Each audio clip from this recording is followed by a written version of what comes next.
नमस्कार दोस्तों। आज मैं आपको आपके जीवन में आने वाले परेशानियों के कुछ आसान से उपाय बताने जा रहा हूँ। अगर आपने पूरी श्रद्धा और विश्वास के साथ किए तो आपको इसका लाभ ज़रूर मिल जाएगा। तो बात करते हैं पहले शादी के बारे में।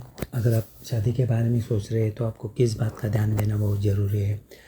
ये जो 12 राशि है इनके स्वभाव भी अलग अलग होते हैं, भिन्न भिन्न स्वभाव की राशि होती है। तो शादी करने से पहले आपको ये पहले 3 बात का ध्यान देना बहुत ज़रूरी है।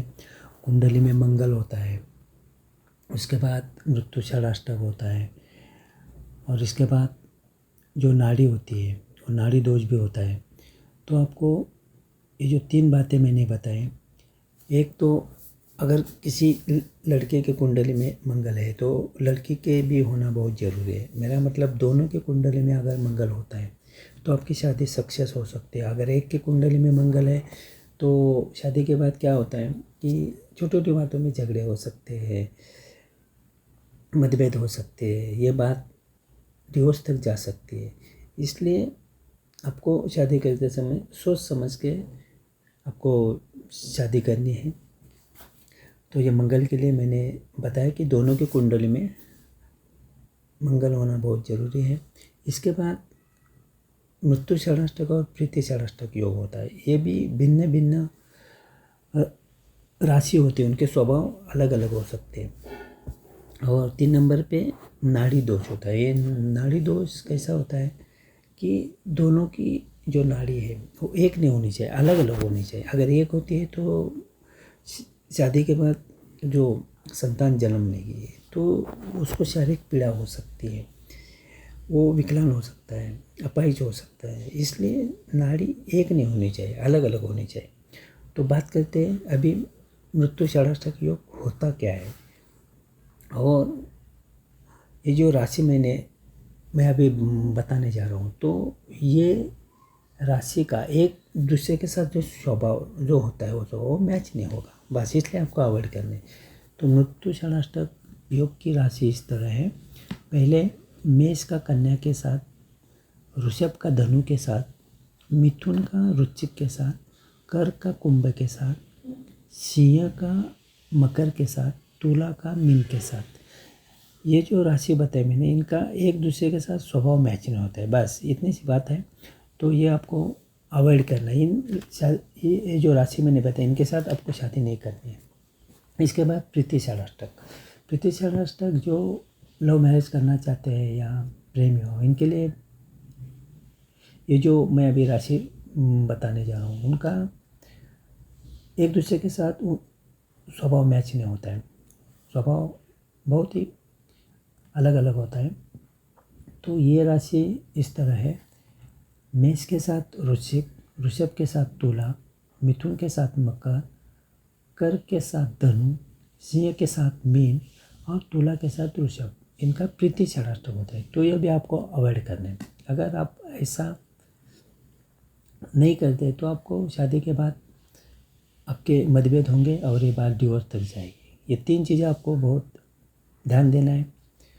तो अभी जानते हैं मंगल के उपाय। अगर कुंडली में मंगल है, मांगलिक दोष, तो उसके लिए आसान सा उपाय मैं आपको बताने जा रहा हूँ। अगर ये पूरी श्रद्धा विश्वास के साथ किया तो आपको उसका लाभ होगा। आपको पीपल के पेड़ की पूजा करनी है, और ये उपाय आपको 21 मंगलवार करना है। आपको 21 मंगलवार पीपल के पेड़ की पूजा करनी है। सुबह 10 बजे के पहले आपको पीपल के पेड़ के पास जाके थोड़ी हल्दी अर्पण करनी है। उसके बाद आपको देसी गाय का दूध होना चाहिए। वो दूध लेते समय आपको पीतल का जो लोटा होता है उसमें दूध लेना है। उसके बाद आपको जल अर्पण करना है, और जल भी तांबे के लोटे में। तो ये 3 चीज़ें अर्पण करने के बाद आपको बाजू की जो थोड़ी मिट्टी होती है, पीपल के पेड़ के बाद जो मिट्टी रहेगी वो उसके ऊपर डालनी है। बस इतनी सी बात है। वो आपको ये करने के बाद आपको पीपल के पेड़ की 21 परिक्रमा पूरी करनी है। और अगर आप पुरुष है तो आप ओम नमो भगवते वासुदेवाय इस मंत्र का 11 बार जप करना है। और अगर आप स्त्री है तो नमो भगवते वासुदेवाय इस मंत्र का 11 बार जप करना है।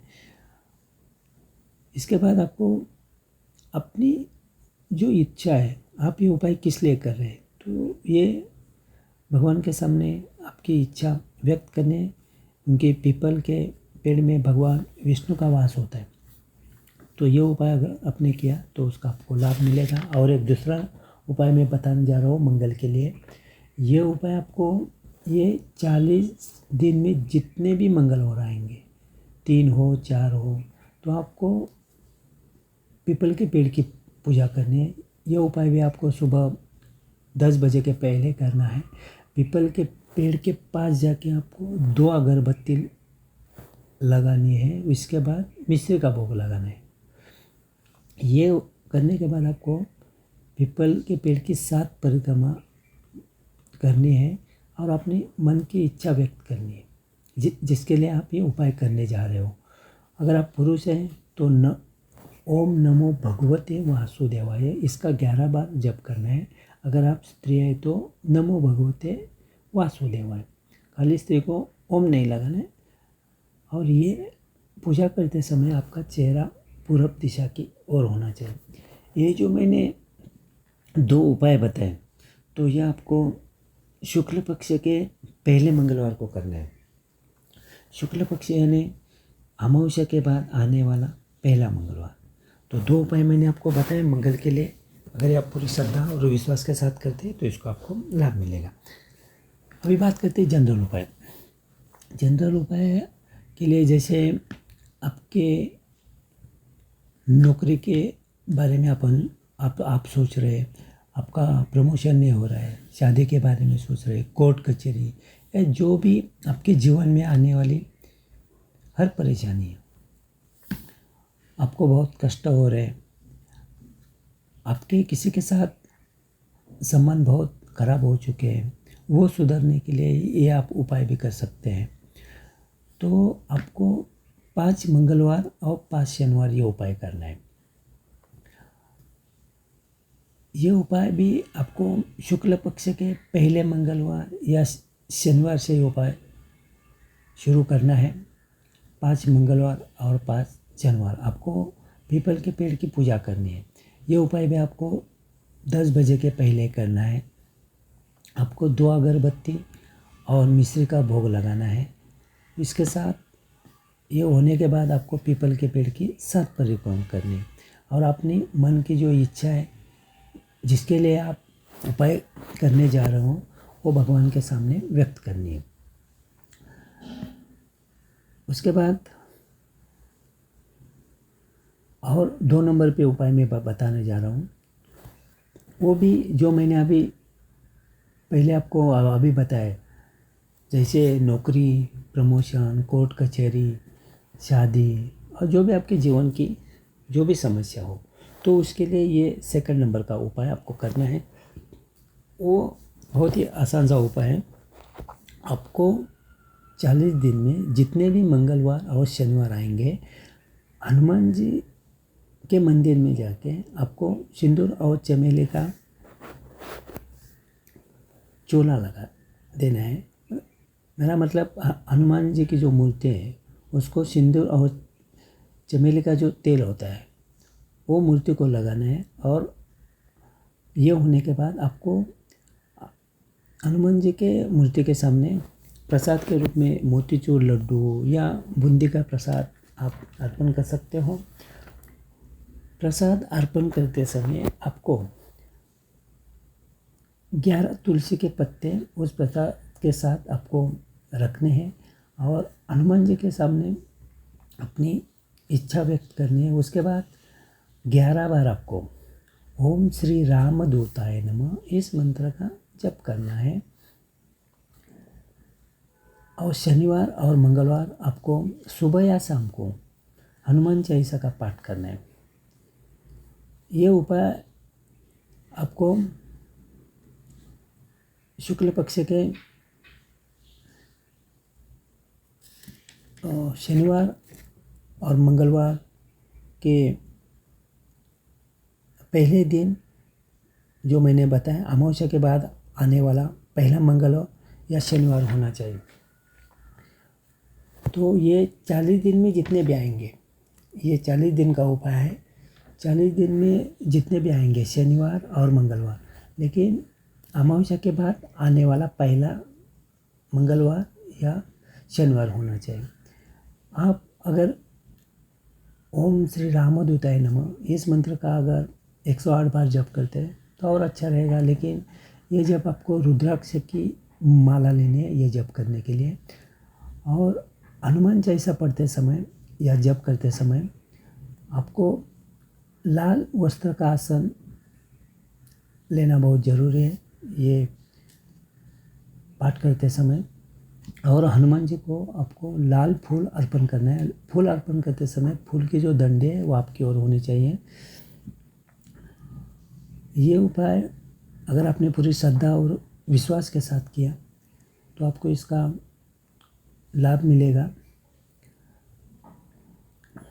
उसके बाद जानते, अगर आपके जीवन में बहुत सारी परेशानी आती है, मेरा मतलब किसी पंडित ने आपको बताया जैसे पितृदोष है, काल सर्प दोष है, और अमावस्या के 1-2 दिन पहले आपके घर में छोटी छोटी बातों में अगर झगड़े हो रहे हैं,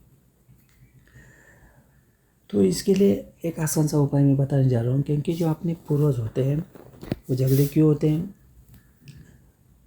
जो अपने पूर्वज जैसे पिताजी, दादाजी, परदादा ये जो गुजर गए तो उनकी आत्मा अगर उनको मोक्ष नहीं मिला है, वो उनकी आत्मा अगर भटक रही है तो वो आपको तकलीफ़ दे सकती है। आपको आपके हर काम में आपका एक भी काम पूरा नहीं होगा, बहुत सारे प्रॉब्लम आ सकते हैं। तो आप ऐसे बोल सकते हैं बहुत मैं प्रयास कर रहा हूँ लेकिन सक्सेस नहीं हो रहा हूँ, तो इसकी वजह क्या है। तो ये जो अपने पूर्वज होते हैं उनको मोक्ष की प्राप्ति नहीं होती, आत्मा उनकी भटकती रहती है और वो आपका जो भी काम है वो पूरा नहीं करने देती। जैसे कि संतान का सुख नहीं मिलता है, शादी टाइम पे नहीं होती है। तो इसके लिए आपको एक ही उपाय करना है, बहुत आसान उपाय है। आपको 11 अमावस्या को आपको शिव जी के मंदिर में जाके दूध और काले तिल अर्पण करना है। खाली 11 अमावस्या उपाय करना है। आप देखोगे 2-3 अमावस्या अगर ये आप उपाय करते हैं तो आपको उसका असर दिखाई देगा। तो आपको ये उपाय करना है। और ये जो मैंने पहले भी बताया, ये दूध जब भी आप शिव जी पे अर्पण करोगे तो पीतल का लोटा लेना है और उसके अंदर थोड़े काले तिल। ये अर्पण करते समय आपका जो चेहरा है वो उत्तर दिशा की ओर होना चाहिए। ये उपाय आपको करके आप ये उपाय किस लिए कर रहे हैं, तो भगवान के सामने वो इच्छा व्यक्त करनी है कि हमारे जो कष्ट है वो दूर हो जाए। ऐसे शिव जी के सामने आपको अपनी इच्छा व्यक्त करनी है, प्रार्थना करनी है। तो अगर ये उपाय आप करते हैं तो आपको इसका रिजल्ट मिल जाएगा। दोस्तों, ये जो मैंने उपाय बहुत सारे आसान से उपाय हैं, अगर आप करते हैं तो इसको आपको लाभ मिलेगा। तो बात करते हैं किस भगवान के लिए कौन सा मंत्र है। तो भगवान, अगर आप पुरुष है तो भगवान शिव के लिए ओम नमः शिवाय, अगर स्त्री है तो नमः शिवाय कम से कम 11 बार, हो सके तो 108 बार। भगवान शिव के लिए बेलपत्र, सफ़ेद फूल आपको सोमवार के दिन अर्पण करना है। धतूरा भी अर्पण कर सकते हो, बेल का फल। यह बेल का फल और धतूरा श्रावण महीने में या महाशिवरात्रि में अगर अर्पण किया तो आपको अच्छा लाभ मिलेगा। लेकिन जो उपाय 11 बार आपको करना है ये मंत्र जप। इसके बाद भगवान विष्णु के लिए, पुरुष के लिए ओम नमो भगवते वासुदेवाय, इस मंत्र का कम से कम 11 बार जप करना है। अगर आप स्त्री है तो नमो भगवते वासुदेवाय, इसका 11 बार जप करना है। भगवान दत्त महाराज के लिए ओम श्री गुरुदेव दत्त, स्त्री के लिए श्री गुरुदेवाय नमः, इस मंत्र का 11 बार जप करना है। भगवान हनुमान जी के लिए ओम श्री रामदूताय नमः, इसका 11 बार कम से कम जप करना है, हो सके तो 108 बार भी कर सकते हैं। भगवान साईं बाबा के लिए श्री साईं नमो नमः, इसका कम से कम 11 बार, हो सके तो 108 बार जप करना है। भगवान गणेश के लिए ओम गणपते नमः, पुरुष के लिए, स्त्री के लिए श्री गणेशाय नमः, इसका कम से कम 11 बार, हो सके तो 108 बार जप कर सकते हैं। पार्वती माता, दुर्गा माता, काली माता, इनके लिए मंत्र मैं बताने जा रहा हूँ। वो मंत्र इस प्रकार है। ओम सर्वमंगल मांगल्ये शिवे सर्वार्थ साधिके शरण्ये त्र्यंबके गौरी नारायणी नमस्तुते। ये कम से कम 11 बार 21 बार आपको जप करना है। महालक्ष्मी के लिए ओम श्री महालक्ष्मी च विद्महे विष्णुपत्नी च धीमहि तन्नो लक्ष्मी प्रचोदयात्। महालक्ष्मी के लिए आपको पिंक कलर का जो गुलाब होता है वो अर्पण करना है प्रसाद के रूप में, कड़ी शक्कर। और इसके बाद दुर्गा माता के लिए लाल फूल अर्पण करना है प्रसाद के लिए, कड़ी शक्कर। जो देवी है उनके लिए आप कड़ी शक्कर का प्रसाद भी अर्पण कर सकते हो। भगवान गणेश के लिए अगर किसी को कुंडली में मंगल दोष बताए तो यह मंगलवार के दिन आपको गणेश मंदिर में जाके गुड़हल का फूल या लाल गुलाब का फूल अर्पण करना है। उसके साथ 21 दूरा अर्पण करनी है और भगवान को 5 मोदक का प्रसाद आपको अर्पण करना है। इसके बाद आप भगवान साईं बाबा, भगवान दत्त महाराज और भगवान विष्णु के लिए आपको पीले फूल अर्पण करने हैं। वो भी अगर गुरुवार के दिन किए तो आपको अच्छा लाभ मिलेगा। और प्रसाद के लिए आपको बेसन के लड्डू अर्पण करने हैं। तो ये जो मैंने उपाय बताया आपको, अगर आपने पूरी श्रद्धा और विश्वास के साथ किया तो आपको इसका रिजल्ट मिल जाएगा।